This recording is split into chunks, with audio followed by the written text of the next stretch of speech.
Bon dimanche tout le monde, re-bienvenue dans ce update hebdomadaire sur mon challenge 0 à 100K.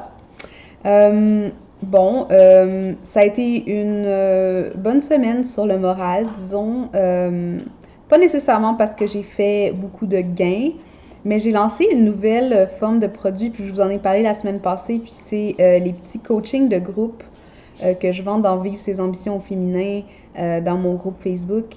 Et bon, c'est pas très cher, ça me rapporte pas beaucoup d'argent, mais je trouve que c'est vraiment, vraiment intéressant parce que j'ai vraiment accès au public de façon directe à travers ces coachings-là. Ils me posent des questions, puis en même temps, ça me permet de monétiser un petit peu le groupe en, euh, en faisant des coachings qui sont en lien avec des thématiques qu'on a déjà discutées. Donc de ce côté-là, je suis pas mal contente dans quelle direction ça s'en va. Parallèlement, je suis en train aussi, puis je pense que je vous en ai parlé, de travailler sur une formation en ligne qui va aller de concert avec LinkedIn comme une pro. En fait, c'est pour ceux qui veulent pas nécessairement avoir le photoshoot. Et je vais dévoiler les détails très bientôt à travers ma liste de courriels de LinkedIn comme une pro pour la prochaine date de LinkedIn comme une pro avec photoshoot et aussi les détails pour pour cette formation en ligne qui va être lancée probablement à l'automne. Donc, si vous êtes intéressé par l'un ou l'autre de ces produits-là, je vous invite à vous inscrire à la liste de nouvelles. C'est pas mon infolette régulière, c'est vraiment une liste spéciale pour les gens qui sont intéressés par LinkedIn comme une pro. Je vais laisser le lien en dessous de cette vidéo. Puis à partir, inscrivez-vous avant vendredi parce que c'est ça, je vais annoncer les dates et les prix Early Bird aussi. Donc, il n'y a pas beaucoup de place à tarif réduit. Mais si vous savez que vous voulez faire vos photos bientôt, ben ça serait l'occasion peut-être de les faire à un prix quand même assez raisonnable. Donc, je vais laisser ça en dessous, ce lien-là en dessous de la vidéo. Euh, je suis encore en train de travailler sur cet événement que je veux faire à l'automne aussi, puis que je veux pas encore vous dévoiler parce que j'ai pas eu mes meetings finaux, puis je veux pas dire que je suis un partenaire avec quelqu'un avant qu'on soit vraiment d'accord sur le produit qu'on va développer ensemble. Donc ça, je vous reviens là-dessus, mais c'est excitant.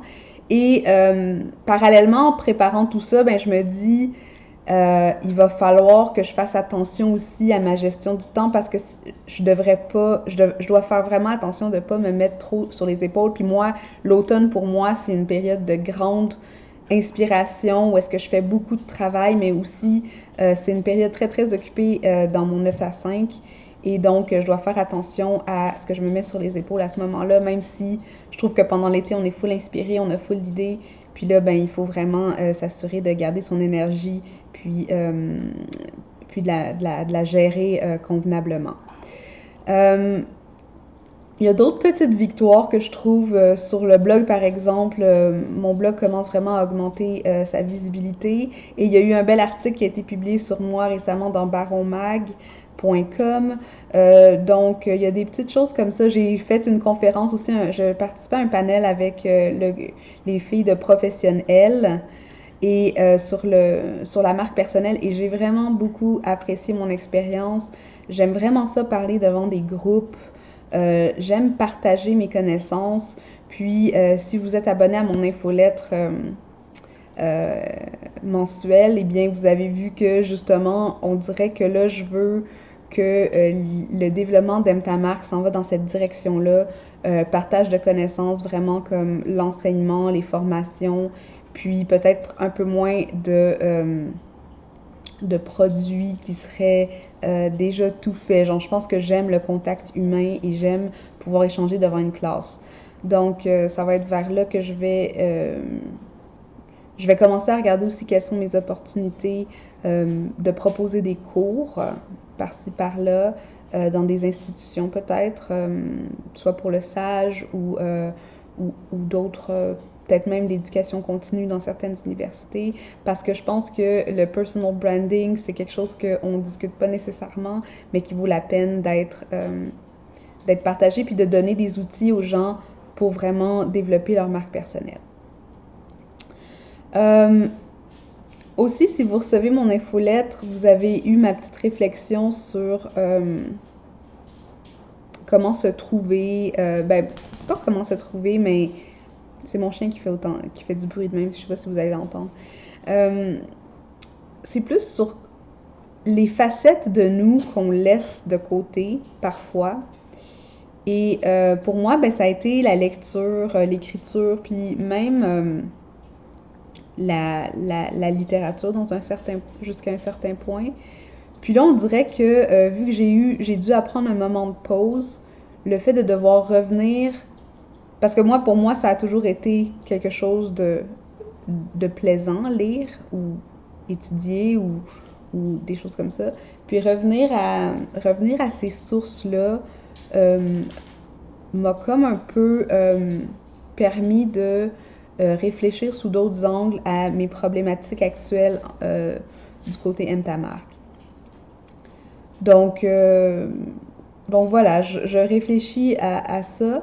Aussi, j'ai réfléchi aussi parce que bon, j'ai fait une entrevue pour quelqu'un d'autre où est-ce que je parlais de mon 9 à 5, puis du fait que je travaille en même temps d'essayer de lancer une entreprise, puis à quel point des fois il y a un stigma autour de cette idée qu'on n'est pas un vrai entrepreneur si on a encore un job, si on ne s'est pas lancé corps et âme dans son entreprise, puis si on n'a pas tout laissé tomber pour se lancer là-dedans. Puis, je vous avoue que pendant un temps, tu sais, moi non plus, je voulais pas m'appeler nécessairement entrepreneur parce que justement, tu sais, c'était plus comme un hobby, un sideline, peu importe ce qu'on l'appelle. Puis, petit à petit, ben, j'ai commencé à me dire que finalement, ça n'a pas vraiment rapport combien d'heures je mets sur mon entreprise. C'est vraiment ça que je suis en train de bâtir, même si on the side, j'ai de l'argent qui rentre, j'ai des obligations. Donc, il n'y a pas cette espèce de dichotomie où on doit dire je suis salarié ou je suis entrepreneur. Moi, je pense que vraiment, je suis les deux. Est-ce que je joue sur deux tableaux? Peut-être. Mais c'est comme ça que j'ai décidé de gérer mon risque, de gérer ma vie aussi, parce que bon, la sécurité financière, veut pas, est quand même importante pour moi, du moins pour le moment. Et voilà, tu sais, j'ai comme, malgré tout ce que je dis depuis des semaines où je veux vraiment lancer mon entreprise puis tout ça, j'ai eu comme cette semaine un moment de gratitude pour le fait d'avoir quand même cette stabilité-là qui me permet justement d'investir dans mon entreprise d'une façon que des gens qui sont vraiment, qui n'ont pas nécessairement les revenus pour le faire, peuvent pas vraiment investir. Donc oui, j'ai moins de temps, mais d'un autre côté, je peux investir aussi d'une autre façon dans ma business. Sans nécessairement être stressée pour l'argent parce que, bon, tu sais, c'est couvert de ce côté-là. Ça m'a aussi fait penser que grâce à mon emploi, ben je peux aussi... parce que là, bon, je sais pas si je vous en avais parlé, mais tu sais, là, par rapport à mes petits problèmes de santé, je suis en train de faire une diète vraiment comme... Tu sais, je mange tout bio, etc. Donc, ça coûte quand même pas mal d'argent. Puis, tu sais, je vais voir des naturopathes, des choses comme ça qui coûtent de l'argent. Donc, veux pas, le fait d'avoir cette sécurité financière-là me permet aussi de prendre soin de moi d'une autre façon que je pourrais pas nécessairement si j'étais dans une situation précaire financièrement. Donc, je sais que c'est pas idéal, tu sais, quand on veut mettre beaucoup de temps dans son entreprise et qu'on veut vraiment faire avancer ça rapidement. Mais d'un autre côté, là, on dirait que je ressentais un peu de gratitude pour ce fait-là, de pas avoir un stress du côté financier, du moins. J'ai beaucoup d'autres stress, mais pas celui-là. Puis par rapport au challenge 0 à 100K, ben ça veut pas dire que je veux pas justement atteindre mon but. Mais comme je l'ai souvent dit, je ne vais pas l'atteindre à tout prix, donc je ne vais pas l'atteindre au détriment de ma santé, je ne vais pas l'atteindre non plus au détriment de mon couple ou de mon bien-être, ou tu sais, je ne vais pas me mettre comme dans des dettes comme incroyables pour y aller. Donc oui, je prends ça d'une façon moins risquée, mais c'est le rythme avec lequel j'ai décidé d'aller. Puis pour le moment, bon ben, je pense que je peux encore continuer un petit peu pour voir où est-ce que je vais me rendre. j'ai encore espoir que je vais augmenter mes revenus considérablement dans les deux prochains quarts de l'année. Et j'espère aussi que, dans le fond, je suis en train d'essayer de penser à comment développer mon offre pour entreprise parce que je pense que c'est vraiment là que ça va déboucher si jamais il y a quelque chose à déboucher. Fait que là, je tente tranquillement les autres dans ma tête, pas encore envers personne d'autre. Mais voilà où est-ce que j'en suis. Euh, on avait un petit groupe qui s'appelait le Challenge 0 à 100K. Euh, j'ai remarqué que, bon, sans mon intervention, ce groupe-là pouvait pas vraiment vivre par lui-même. Puis là, je leur ai pas encore dit, mais je pense qu'on va fermer ce groupe-là parce qu'il n'y a pas vraiment d'interaction. Mais d'un autre côté, c'est des petites affaires où est-ce que je me dis, il faut que je laisse aller aussi parce que je suis pas responsable non plus du succès des autres. Et, euh, et chacun est responsable de son propre cheminement et aussi, en anglais, on dit accountability. Je sais pas c'est quoi la traduction en français, mais c'est bref, d'être capable de dire, je me donne ce défi devant plusieurs, devant tous, et je le respecte, et voici comment je vous montre que j'avance vers là. Puis bon, pour moi, c'est les journaux de bord ici, mais pour d'autres, ça peut être d'une autre forme. Mais l'important, c'est d'être accountable envers soi-même et de savoir que quand on se donne euh, un but, un défi, quelque chose comme ça, il faut être honnête envers soi-même puis dire comme dans le fond, la personne à laquelle je manque le plus de respect euh, en ne pas gardant ma parole envers moi-même, ben c'est moi. C'est pas pour être harsh, c'est juste pour dire comme dans le fond, on est notre propre juge dans la vie, puis on est notre propre cheerleader aussi. Donc, il faut apprendre à jouer sur ce tableau-là.